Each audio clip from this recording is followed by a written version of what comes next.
Hello and welcome to Rental24h.com, your go-to source for booking car hire all over the world. Today, we'll be walking you through the seamless process of picking up your Hertz rental car at Los Angeles International Airport. So let's start. First of all, if you're headed to Hertz at Los Angeles Airport, ensure you're at the right spot. We're talking about the Hertz rental desk at Airport Boulevard.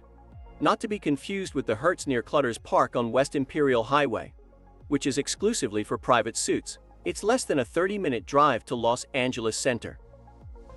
Now you should pay attention that there are no Hertz rental counters inside the airport terminals. So here's what you need to do to get to the Hertz pickup lot.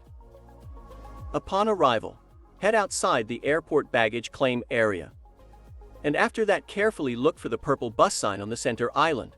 Wait there for the Hertz courtesy bus, which will take you directly to the car lot. It's about a 15-minute ride. Now you might be wondering, how long should you expect to wait for the shuttle? The good news is, Hertz provides a prompt and efficient service. Typically, the shuttle arrives every 15 minutes, ensuring you spend less time waiting and more time on your way to your destination. Before we move on, don't forget to give us a like if you find this information helpful, and drop a comment if you have any questions, or if there's anything else you'd like to know about car rentals at Los Angeles International Airport. For any further assistance or specific inquiries, you can contact Hertz at Los Angeles Airport directly at the phone number on the screen. They are open 24 hours a day, 7 days a week.